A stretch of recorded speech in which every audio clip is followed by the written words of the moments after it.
The 11-hour eclipse trapped the entire squad. The Deathworld boy took a rest. Part 1. The drop into silence. The shuttle came down hard through the clouds of Vareth 9 and hit the landing zone with a thud that rattled everyone inside. The trees around them were tall and dark, with thick purple leaves the size of car hoods. The air smelled like wet soil and something faintly electric, like the moment before lightning strikes.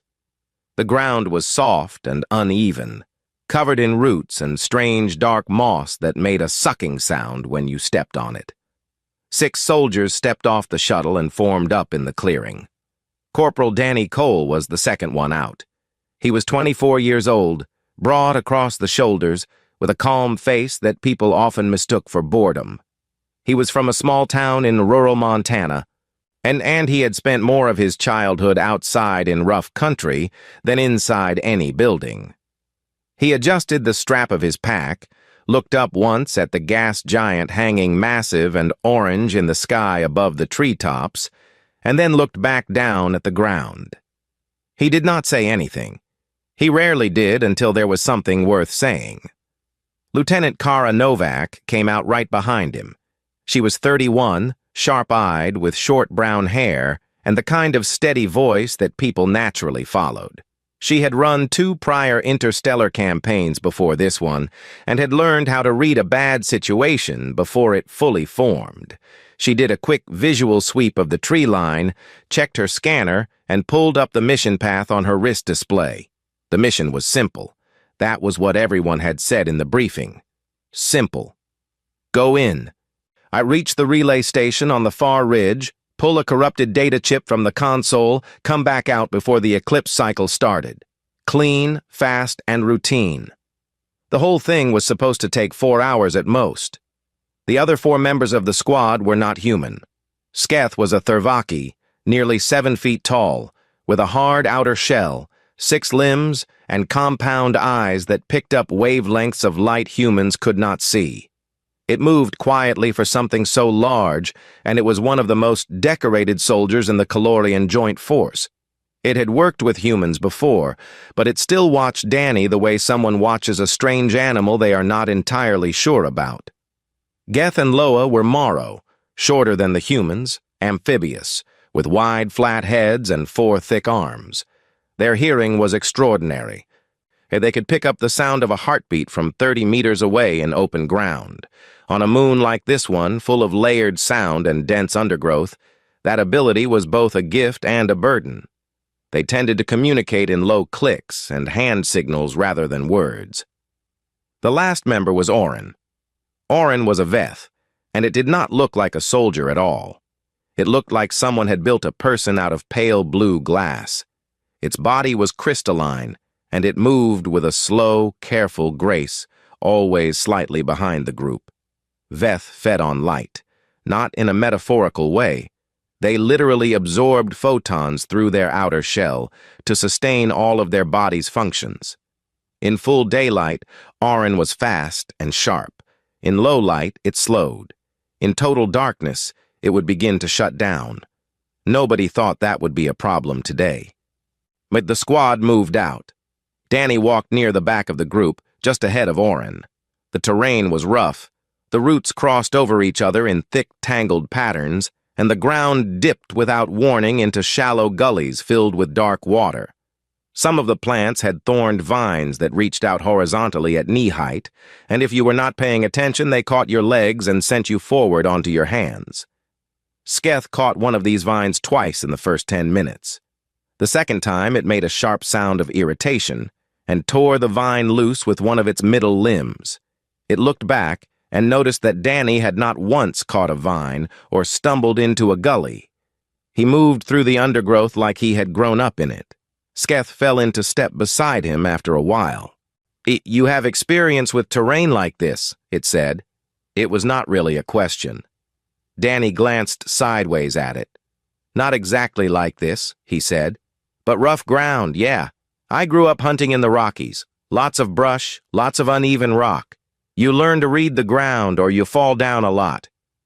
Sketh processed this. "You hunted. For food?" "Sometimes. Danny said. "Sometimes just to be out there." Sketh had no good response to that, so it moved back to the front of the group. The squad reached the relay station 2 hours into the march. It was a low metal structure, half buried in roots and creeping plant growth, with a single blinking amber light above the door. Kara cut the lock with her field tool, and they went inside. The console was dusty but functional. The corrupted data chip was exactly where the briefing said it would be. Geth pulled it loose, wrapped it in a signal-proof pouch, and handed it to Kara, who tucked it into the inner chest pocket of her jacket. 6 minutes inside. Clean and simple. They came back out into the open air, and Kara raised her scanner to check conditions for the walk back. She went still. She looked at the scanner again, then looked up at the gas giant above the treetops. The orange glow on its surface had shifted.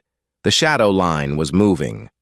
The eclipse cycle had started early, not by minutes, but by nearly 3 hours. The calculations that the mission briefing had used were based on old orbital data, and the old orbital data was wrong. The moon had already begun its rotation into the gas giant's full shadow. "How long?" Danny said quietly, stepping up beside her. Kara checked the numbers twice. 11 hours, she said. "Full eclipse. 0 surface light for 11 hours. Nobody spoke for a moment. Then Geth made a low sound in the back of its throat. Kara pulled up the extraction protocol on her wrist display and felt her jaw tighten. The shuttle could not land without the landing beacon. It needed the signal to navigate the approach in 0 visibility conditions. She turned and looked back at the relay station roof where the beacon housing was mounted. It had been destroyed. Not recently. It had been hit by something heavy months ago and never repaired. The housing was crushed flat and dark. Without the beacon, there was no extraction until visibility returned, and visibility would not return for 11 hours. Kara stood in the growing shadow and did the math in her head. Auron had maybe 3 hours before the light dropped below the threshold its body needed. The temperature would fall hard once the eclipse was full. Their cold weather gear was rated for 4 people, not 6. The shuttle crew knew their last reported position, but they could not help until the eclipse ended. She turned to address the squad. Danny Cole was already sitting on a flat rock near the tree line. He had his pack open beside him and was pulling out a ration bar. He peeled it open slowly, took a bite, and stared out at the darkening tree line with the same calm expression he had worn all day. Kara looked at him for a second. Then she turned back to the rest of the squad and started thinking out loud. The eclipse had begun. The 11-hour eclipse trapped the entire squad. The Deathworld boy took a rest. Part 2. What the dark does to them. The light did not fade slowly. It dropped. One moment, the sky above the treetops was a dull orange-gray, the gas giant still visible through the clouds. Then the shadow rolled across it like a curtain being pulled, and the moon went dark in a way that felt almost deliberate. Not the gradual dark of a sunset, but a hard, complete erasure of everything above. The trees disappeared first, then the clearing. Then the ground under their boots became something they could feel but not see. Kara clicked on an emergency glow rod and held it up. It pushed back the dark by about 4 meters in every direction. The rest of the world beyond that circle was black. She looked at her squad. Auron was already changing. The pale blue glow that usually moved through its crystalline body like slow light through water had dimmed to almost nothing. It stood near the edge of the circle of light with its arms slightly lifted, the way a person stands when they are trying to catch warmth from a fire that has gone cold. Its movements were already slower. When it turned its head, there was a delay, like watching something run on low power. "Auron," Kara said. "Talk to me." "I am functional," Auron said. Its voice was thinner than usual. "For now." Kara did not like the words "for now." She turned to check on Geth and Loa. The 2 Morrow soldiers were standing close together, and even in the glow rod light, she could see that something was wrong.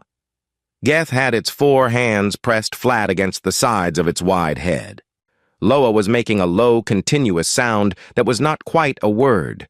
Their eyes were open but unfocused. "Geth," Kara said sharply. "Report!" Geth turned toward her voice, but its eyes did not track her face. "The sound," it said slowly. "There is so much sound. The ground is moving, the roots, the water under the roots, the insects. Everything is loud." In daylight, with ambient noise to help the brain sort and filter, the Morrow's hearing was an advantage. In total silence and total darkness, that same ability turned against them. Every tiny sound in the undergrowth, every drop of water, every shift of soil, every distant creature moving through the trees, came in at full volume with nothing to balance it. Their nervous systems were overloading. Sketh was pacing. It moved in a tight circle near the relay station wall, its 6 limbs working in a fast, agitated rhythm. Its outer shell, usually smooth and tightly sealed, had begun to loosen at the shoulder joints. Small plates were lifting slightly, which in Thervaki biology was what happened when stress hormones flooded the system. It was what their species called the hollow, a state that started as anxiety and, if it went far enough, moved into aggression. "Sketh," Kara said, "stand still." "I am attempting to," Sketh said, and it sounded like it meant it. Kara pulled out the rest of their supply kit and started counting. 4 cold-weather thermal wraps, 6 glow rods with about 4 hours of life each if used sparingly, 2 emergency heat packs, enough ration bars for 3 days if spread out, 1 portable signal mirror, 1 roll of reflective emergency blanket material, standard issue. 1 basic medical kit. She ran the numbers and did not like any of them. The thermal wraps would keep 4 of them warm enough. The other 2 would be cold, but probably not dangerously so, depending on how far the temperature dropped. Orin needed light, not heat, but actual photon energy.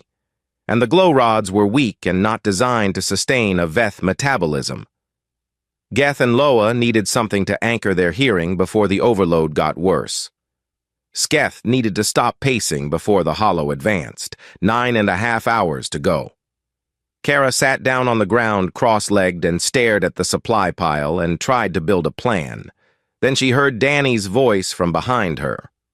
"Hey, Kara," he said. "If nothing is going to happen in the next couple hours, is it all right if I get some sleep?" She turned around. Danny Cole was lying on the flat rock where she had last seen him sitting. His pack was under his head as a pillow. His boots were still on. His hands were folded on his chest. He looked completely relaxed, like a man waiting for a bus that was running a little late. Kara stared at him. "Danny," she said carefully, "we have a serious situation here." "Yeah," he said. "I know, but there is nothing I can do about most of it for the next 2 or 3 hours. The cold is not bad enough to act on yet. Orin is still up. Geth and Loa are not in danger, just uncomfortable. And panicking burns calories and body heat, both of which we are going to need later." He shifted slightly on the rock. "I work better when I'm rested, so I'm going to rest while there is time." There was a long silence. Sketh stopped pacing. It looked at Danny. You understand the severity of our situation?" it asked. Its voice had something in it that was close to disbelief. "Yes," Danny said simply. "And you are going to sleep?" "Going to try, yeah." Sketh made a sound that had no easy translation. It was somewhere between horror and confusion. Orin turned its dimming head slowly toward Danny on the rock. Geth had lowered its hands from its head and was staring. Loa had stopped making its low, distressed sound and was also simply staring. The whole squad was looking at the human, lying on his back in the dark with his hands folded like he was on a camping trip. Danny closed his eyes. Within 4 minutes, his breathing had slowed and deepened into the rhythm of genuine sleep. Nobody moved for a while. Sketh stood with 2 of its limbs raised mid-pace, looking at the sleeping human. And then it looked at Kara. "Is this normal?" it asked quietly. Is he in shock? Does he understand that we are in danger? He understands, Kara said. She was still watching Danny. Then how?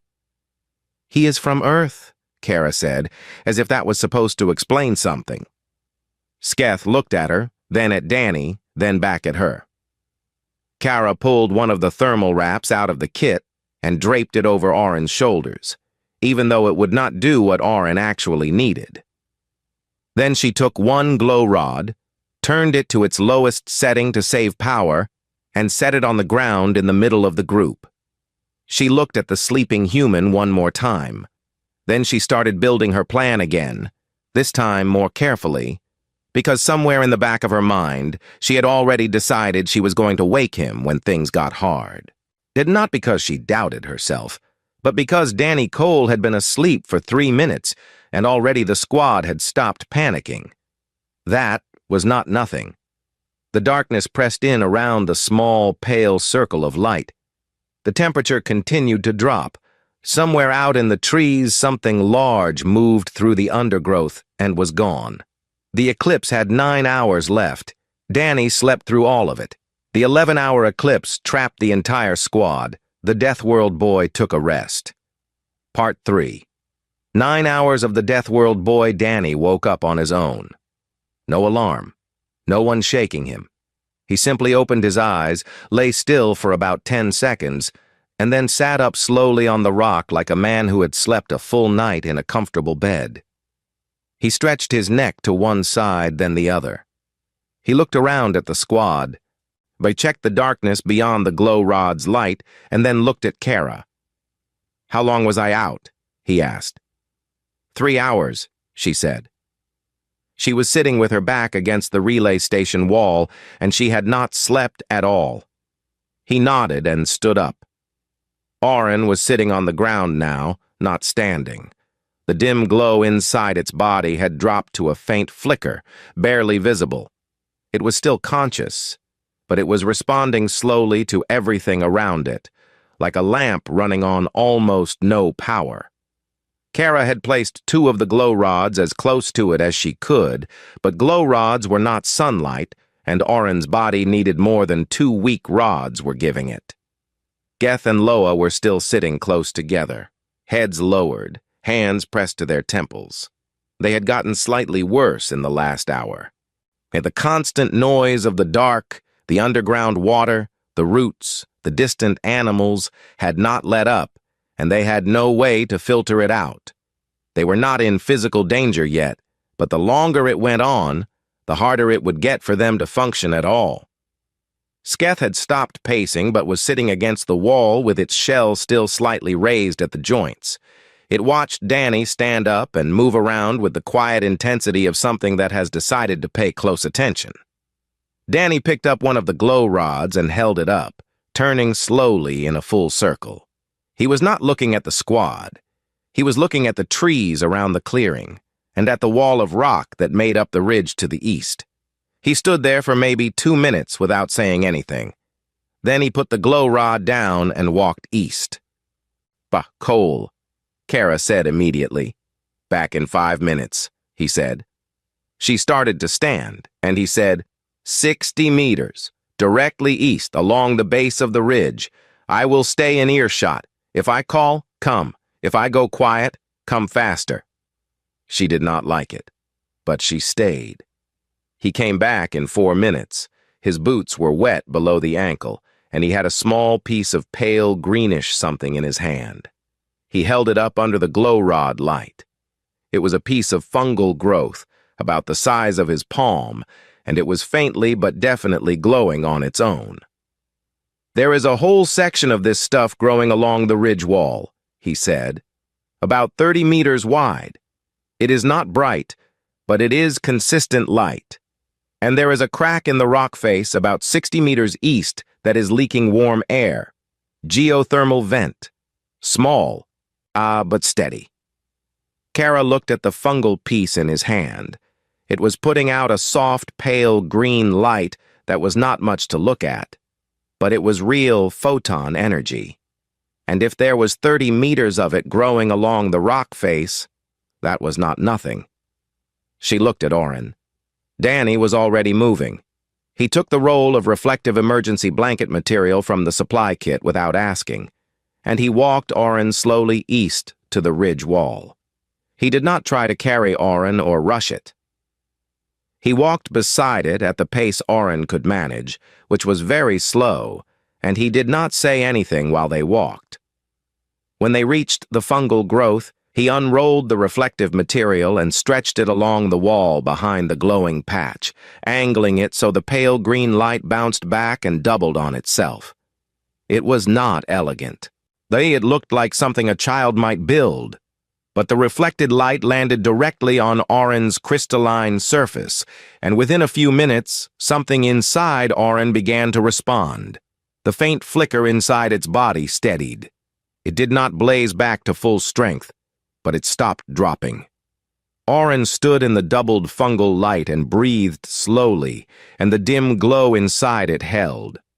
Oren reached out one arm and touched the back of Danny's hand. Its touch was cool and light. Danny looked at it for a second. Then he patted its hand once, the way you pat a friend's shoulder, and turned back toward the clearing. He took Geth and Loa next. He brought them to the thermal vent in the ridge crack, a narrow split in the rock about the width of 2 hands, from which warm air moved slowly and constantly outward. He sat the 2 Morrow soldiers down in front of it and pointed at the crack. "Listen to that," he said. "Just that. The air moving, it has a rhythm. Focus on it." Geth looked at him. "There is too much else to hear," it said. "I know," Danny said. "Do not try to block the rest out. That will not work. Just find that one sound and follow it. Like a thread. Keep following the thread." He stayed with them for 20 minutes. He did not talk after that first instruction.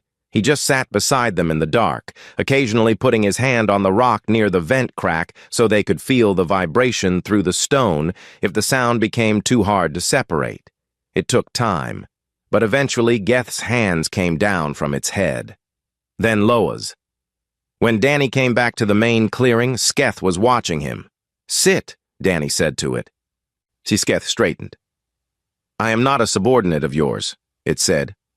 "I know," Danny said. "I am asking, not ordering." A pause. Then Sketh sat. Danny sat beside it. He did not face it, and he did not speak to it. He just sat in the same space and breathed slowly and steadily. His body was relaxed. His hands rested on his knees. He stared out at nothing in the dark, and the slow rhythm of his breathing was the only sound between them. Sketh did not speak either. 20 minutes later, Sketh's shell had fully sealed back to its normal smooth position. The hollow had receded. It did not happen because anyone fixed it. It happened because Danny sat beside something that was afraid and refused to be afraid himself. And eventually the fear had less room to live in. Kara had watched all of this from the relay station wall. She had not said a word. Sometime around what would have been the 6th hour, she found Danny standing in the middle of the clearing, facing upward into complete darkness, completely still. She walked over to him. "What are you doing?" she asked quietly. "Watching," he said. She followed his gaze.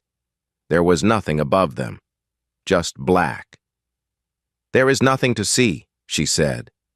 "That is exactly why I am watching it," he said. "If something changes up there, any light at all, any reflection off the clouds, I want to see it the moment it happens. You cannot see a change if you are not already looking." She stood beside him for a moment, looking up at nothing. Then she went back to her wall and wrote something in her log. Around the 8th hour, Danny sat back down on his flat rock and closed his eyes again. Kara watched. 20 minutes later, Sketh lay down on the ground a few meters away from him. Then Geth. Then Loa. They did not say anything to each other. They just found flat ground and settled, and the clearing went quiet except for the breathing of 4 bodies lying in the dark.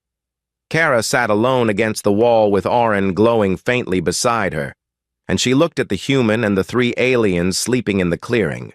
and she thought about something her first commanding officer had told her a long time ago, before her first campaign. He had said that the most valuable thing on any long mission was not firepower or tactics. It was the ability to wait without falling apart. She had never fully understood it until now. Yes, the Eclipse had 3 hours left. The 11-hour eclipse trapped the entire squad. The Deathworld boy took a rest. Part 4. The last hour. It came in from the south side of the clearing. Nobody heard it arrive. That was the first thing that told Danny it was dangerous. Not because silence was unusual, but because the layer of small sounds that had been filling the dark for hours had all stopped at once. The underground water was still running. The roots were still shifting, but the insects had gone quiet, and the distant background movement in the trees had simply ceased. Danny was awake. He had been lying with his eyes open for the last few minutes, in that light half-sleep where the body rests, but the mind stays close to the surface. When the insect sound dropped out, he sat up without making a noise.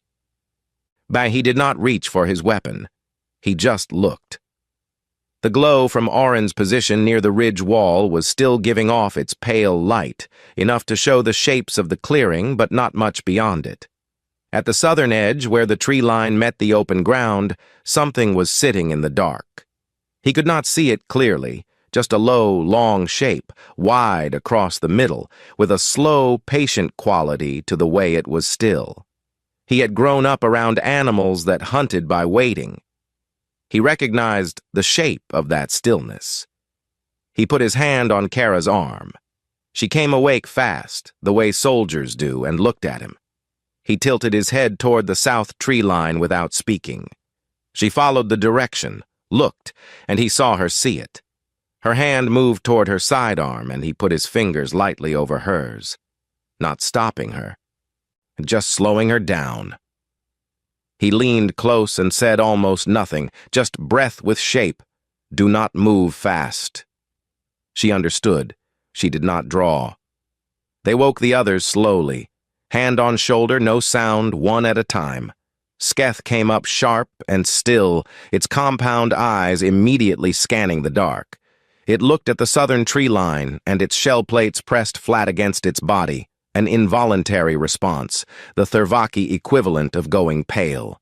Geth and Loa saw it and went completely motionless.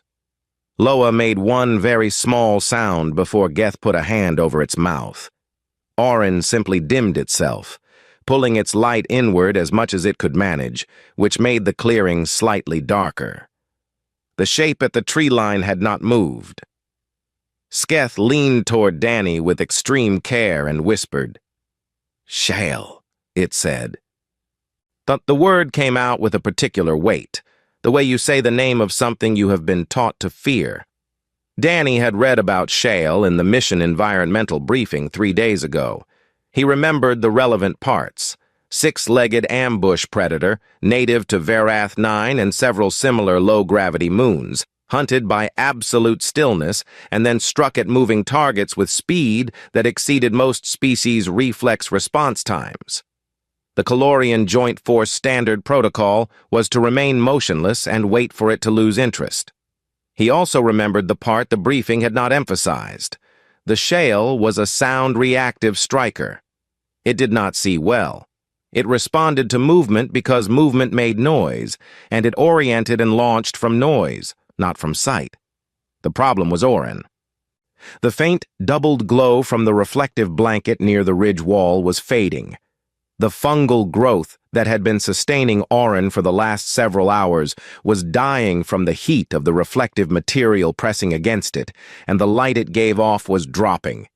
Oren needed to be moved to the secondary patch of growth that Danny had noticed earlier, about 12 meters further along the ridge wall. If Oren stayed where it was, the light would be gone in 20 minutes, and Oren would begin its shutdown again. But moving Oren meant noise, and noise meant the shale would strike. Kara ran the problem in her head. Danny could see it on her face in the faint green light. There was no way to move Oren quietly enough. Even if every single person in the squad stayed perfectly still, and the act of lifting and moving a crystalline body across 12 meters of root-covered ground in total darkness would produce enough sound to trigger the shale. Sketh lowered its head close to Danny's and whispered, barely audible. Strike speed has been recorded at higher than Thervaki reflex response. We cannot react in time once it moves. I know, Danny whispered back. Then we cannot move Oren. We can, Danny said. He reached down near his boots without looking away from the southern tree line and found a loose rock by feel. It was about the size of his fist, rough-edged, heavy enough for what he needed. He turned it over slowly in his hand. Kara looked at him. He could feel the question on her face. He held up one finger. Wait. He looked at the shale. It had not moved. It was doing what it did, holding its position with the absolute patience of something that had never needed to hurry because it had never once missed. It was waiting for someone to panic. That was the whole strategy. Sit in the dark, be invisible, let the fear build until something moved, and then end it. Danny picked a point in the undergrowth to his left. 15 meters away, deep enough into the tree line that the sound would come from well behind the shale's position. He calculated the angle without making it look like he was calculating anything. His breathing did not change. His body did not tense. Then he threw the rock. Not hard, not desperate. He threw it the way a person throws something when they have done it 10,000 times, and the distance is already known.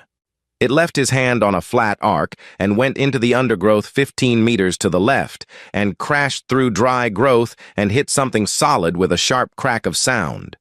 The shale erupted. It was fast, genuinely frightening fast, the kind of speed that reminded Danny of a rattlesnake strike where you did not see the motion, only the result. It was off the ground and into the undergrowth toward the sound before the echo of the rock hitting had fully died. The south clearing edge was empty. The tree line swallowed it. Danny was already moving. He crossed the clearing in 4 long steps, crouched at Oren's side, got both arms under it, and lifted. Oren was lighter than it looked. Crystalline structure, low-gravity moon, Veth physiology, and Danny had it up and moving before the squad had fully processed what was happening. He covered 12 meters of root-covered ground in about 8 seconds, not running but moving with the controlled speed of someone who has navigated rough terrain in the dark many times and knows that fast and careful is faster than fast and falling. He set Oren down in front of the secondary fungal growth. The pale green light began feeding into Oren's body almost immediately. The glow inside it steadied and began to strengthen. Danny turned and walked back to the group.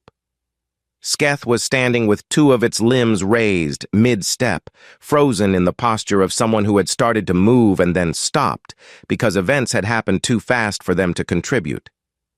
It lowered its limbs slowly. The shale, Kara said quietly. It will reorient when it finds nothing in the undergrowth. It will, Danny agreed. But it will take time. It has to reset, and by then we are back to still and quiet, which is not interesting to it. How did you know it would go for the sound? Sketh asked.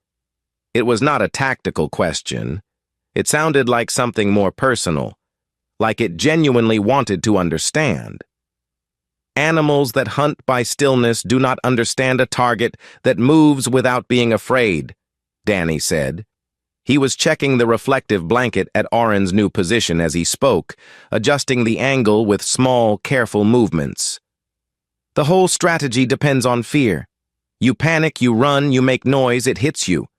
But if you are not panicked, you are not sending the signal it is listening for. He smoothed the edge of the blanket against the ridge wall. The rock was just giving it something that sounded like panic from somewhere else. Loa made a quiet clicking sound. But it was asking something in the way Morrow sometimes did. It is not so different from black bears, Danny added, mostly to himself. Geth turned its wide head toward him. What is a black bear? It asked. An animal from my planet, Danny said. "Faster than they look. You handle them the same way. Do not run. Do not act like prey. Give them a reason to look somewhere else if you need to move." He came back to the group and sat down on the rock. The clearing was quiet. Auron was glowing steadily now, not brightly but consistently, and the pale light moved through its body in slow, warm pulses. Geth and Loa had their hands in their laps instead of pressed to their heads. Sketh was still. Kara was writing something on her wrist display, not looking up. Danny looked up at the sky. There was something there. Not much. Just the faintest possible change in the quality of the black above the trees. A depth that had not been there before. The kind of thing you would miss if you had not been watching it for hours. He watched it for a long time without saying anything. Then he said quietly, "1 hour." Kara looked up from her display. She checked her scanner. She looked at him. 1 hour, she confirmed. Nobody said anything more, but the quality of the silence in the clearing changed. It was still dark, still cold, still the same black moon under the same massive gas giant. But it was 1 hour of that instead of 11. Danny put his hands on his knees and waited, and he was good at waiting. The 11-hour eclipse trapped the entire squad. The Deathworld boy took a rest. Part 5, First Light. The light came back the same way the dark had come in, not slowly, not gently, but all at once. One moment the sky was black.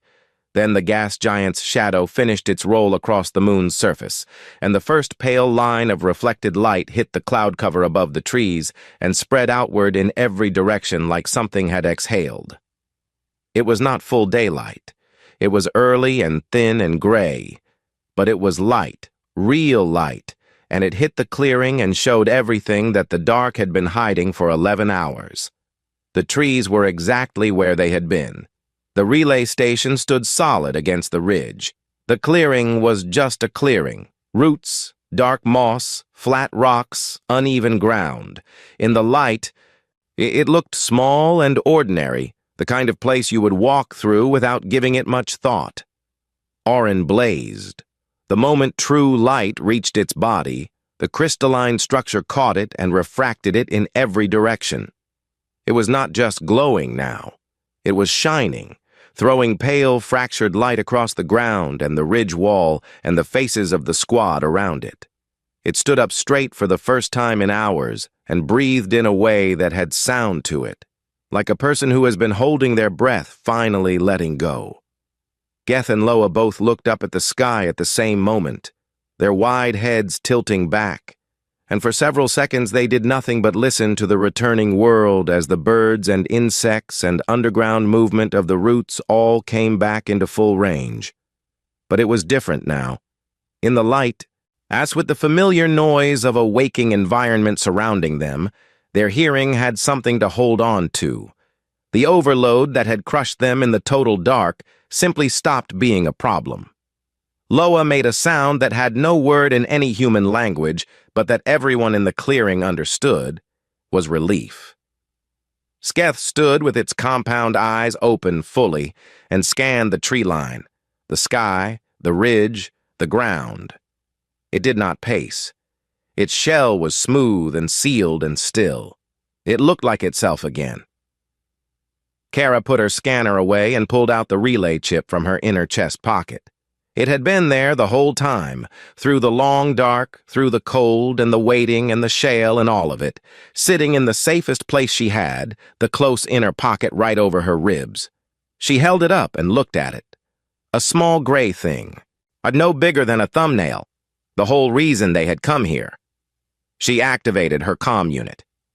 "Extraction team, this is Novak. Eclipse has cleared. Requesting immediate approach. We are at the relay station Eastern Ridge, original coordinates." The reply came back fast. "Novak, we read you. We have been holding since the eclipse hit. Beacon is offline. Confirm your coordinates are clear for manual approach." "Confirm," Kara said. "Ground is clear. Bring it down." She looked over at Danny. He was standing at the edge of the clearing with his pack already on his back, looking south at the spot where the shale had been. There was nothing there now. In the light, the tree line looked the way tree lines always look. Just trees, just shadow between the trunks. Nothing remarkable. Whatever the shale was doing, yet it was doing it somewhere else. Danny looked at the empty tree line for another moment. Then he turned away from it and faced the clearing. The shuttle came down 20 minutes later, pushing a wave of noise and displaced air through the clearing, flattening the dark moss and sending a scattering of leaves up in spirals. It settled on the same spot it had landed 11 hours ago, and the hatch opened, and the extraction crew looked out at the squad with the particular expression of people who had spent 11 hours worrying and were now working very hard not to show it. Everyone boarded. The shuttle lifted. The moon dropped away below them. Through the porthole, and the gas giant filled half the view, massive and orange and completely indifferent, and the small dark moon where they had spent their night shrank quickly to a point and then disappeared into the distance. For a while, nobody said anything. The debrief started on its own, the way debriefs always do after something hard. Slowly, quietly, with long pauses between sentences. The extraction crew had questions. Kara answered most of them. She described the Eclipse timing error, the beacon damage, the temperature drop, the condition of each squad member. She answered in clear and factual language and kept her voice level throughout. Then Sketh spoke. It turned in its seat and looked directly at Danny, which among Thervaki was a deliberate and serious thing to do. It was not casual. When a Thervaki faced you fully, and it meant the question it was about to ask was a real one. "Corporal Cole," Sketh said, "I want to understand something." Danny looked back at it. "You slept," Sketh said. "In the first hours, when the rest of us were at our worst, when Auron was failing, and Geth and Loa were overwhelmed and I was losing control of my own body, you lay down on a rock and went to sleep. I need to understand how you did that. Not the physical act. I understand sleep. I mean the other part. How did your mind allow it?" The shuttle was quiet. Even the extraction crew had stopped what they were doing. Danny thought about the question for a moment. He took it seriously. He did not wave it away. "When I was 12, he said, my family got caught in a 3-day blizzard in the mountains. We were about 8 miles from the nearest road, no radio, then no way to call anyone. My dad had a broken ankle from a fall on the second day, so he could not move. My mom and I built a shelter and we waited." He paused. "On the first night, I was scared. Not a little scared, really scared.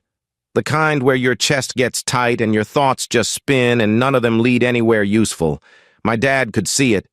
He told me something and I have not forgotten it." "What did he tell you?" Sketh asked. "He said that fear is just your body trying to be useful," Danny said. "It is your body sending up energy and attention because it thinks you need them. The problem is when there is nothing yet to use that energy on. When the problem is not ready to be solved, all that energy has nowhere to go, so it just circles around inside you and makes everything worse." He shifted in his seat. "He said the trick is to give your body something real to do, and if there is nothing real to do yet, then you rest. You eat, you stay warm, you keep your strength for when the problem actually arrives, because the problem will still be there when it is time to deal with it, and you will deal with it better if you did not spend the night screaming at the dark." Nobody spoke. Geth turned its wide head toward Loa. Loa made a small, quiet sound. Auron, sitting across the aisle, was throwing soft, fractured light across the ceiling of the shuttle, and it looked in a way that was hard to explain, like it was listening. "Your father was in the military?" Sketh asked. "No," Danny said. "He was a rancher." Sketh was quiet for a long time after that. Long enough that the shuttle had covered a significant stretch of the journey back toward the carrier ship before it spoke again. "Humans," it said finally, not to anyone in particular, "are the strangest soldiers I have ever served beside." Danny leaned his seat back and looked at the ceiling. "We get that a lot," he said. He closed his eyes. The carrier ship grew large in the forward porthole. Orin hummed quietly, full of light again and steady. Geth and Loa sat shoulder to shoulder, finally still. Sketh watched the stars and said nothing more, but the look on its face, or the closest thing a Thervaki face could come to a look, was something that would have taken a long time to name correctly. Kara opened her log on her wrist display. She had been composing the entry in her head for the last hour. By now she wrote it plainly and without drama, the way good mission reports are written. She noted the Eclipse timing error, the beacon failure, the survival period, the physical condition of all 6 squad members on extraction. She noted that all mission objectives had been completed and that the data chip had been recovered intact. Then she added one final note at the bottom, below the standard entries, in the small space reserved for commanding officer observations. She wrote that Corporal Danny Cole, age 24, born in rural Montana on the planet Earth, had demonstrated under extreme conditions an unusual combination of practical problem-solving and what could only be described as a profound refusal to be afraid before there was something worth being afraid of. She wrote that this quality, a more than any tactical decision made during the Eclipse period, had been the primary reason the squad remained functional through 11 hours of total darkness. She marked it as a formal commendation. Then she closed the log, put her head back against the seat, and let herself sleep for the first time in a very long while. Outside the porthole, the stars were quiet and old and endless, and the shuttle carried 6 soldiers home through the dark between them, easy and without hurry, the way you travel when the hard part is already done.